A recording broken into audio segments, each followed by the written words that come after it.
Europe 1. Il est 8h moins 5, Patrick Cohen. Noël s'en mêle. Bonjour Mathieu Noël. Bonjour à tous. Ce matin, quand vous voyez le retour en grâce de François Hollande qui dédicace son livre à tour de bras, vous avez envie de dire à mon invité du 8h15, Jean-François Copé, tout est possible. Vas-y qui ? Vas-y, j'en fous.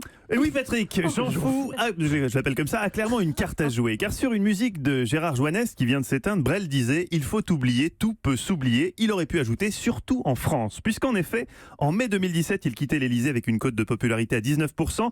Un an plus tard, pour acheter son bouquin et faire un selfie avec lui, il faut faire la queue plus longtemps qu'à Space Mountain.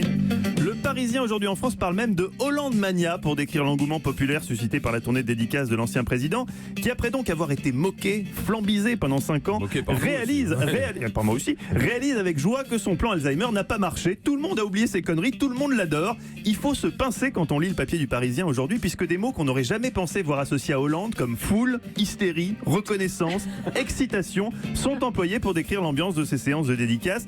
Une phrase en particulier, quasiment aux frontières du réel, retient l'attention. Je cite: à Périgueux, des jeunes... Bon, déjà, à Périgueux, des jeunes, l'oxymore est audacieux. À Périgueux, des jeunes menacent de faire tomber des barrières pour l'approcher. Antoine et Anthony vont serrer la main de François Hollande. Les deux jeunes de 19 ans, encartés au Parti Socialiste, n'en croient pas leurs yeux.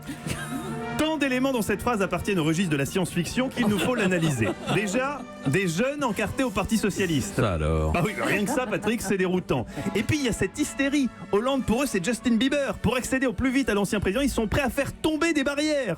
Happés par le charisme magnétique de celui qu'on surnomme désormais le Marilyn Manson de Tulle. La raison de cet engouement soudain, les amis, ce que les psychiatres appellent l'effet Dory. Une forme de résilience propre aux Français qui leur permet de mépriser un président de la République quand il est à l'Élysée et de très rapidement oublier qu'ils l'ont méprisé quand il n'y est plus. Effet Dory qui s'applique également aux conseillers de ce président. Claude Sérillon. Oh, Claude Sérillon. Dit-on aujourd'hui, alors qu'il y a 3 ans, on aurait plutôt dit « Oh, Claude Sérillon ». Bref, c'est grâce à cette formidable capacité à tout oublier que Jean-François Copé va peut-être se remettre en selle au niveau national. Pour cela, comme Hollande, il lui faudra reconquérir les jeunes. Et ça, à Europe 1, on sait que c'est pas simple, même si on donne tout, notamment Laurent Cabrol et Franck Ferrand. Lolo et Franck qui dernièrement, pour faire chébran, ont tenté de faire référence à un célèbre move de Michael Jackson, hélas sans trop savoir comment le prononcer. Elle fait le moonwalk parce qu'elle a l'impression d'avancer et en fait elle recule. Donc on est en plein moonwalk. Le fameux moonwalk. Voilà Patrick, heureusement grâce à l'effet Dory, à terme moonwalk, moonmock, moonwoof, tout ça se mélangera dans l'esprit des Français dont on espère que la faculté à tout oublier vous sauvera vous aussi Patrick. Oui. Il serait en effet préjudiciable pour vous qu'ils se souviennent de votre vanne d'hier sur Gilles Boulot durant le teaser de Philippe Vandel. Qui pour la présenter? Patrick Chen. Il va prendre l'antenne tous les jours. Et donc on aura sur la même chaîne Patrick Chen et Boulot. Je ne trouverai pas de meilleure chute. Je vous dis bon week-end Patrick. Rapportez vos feuilles.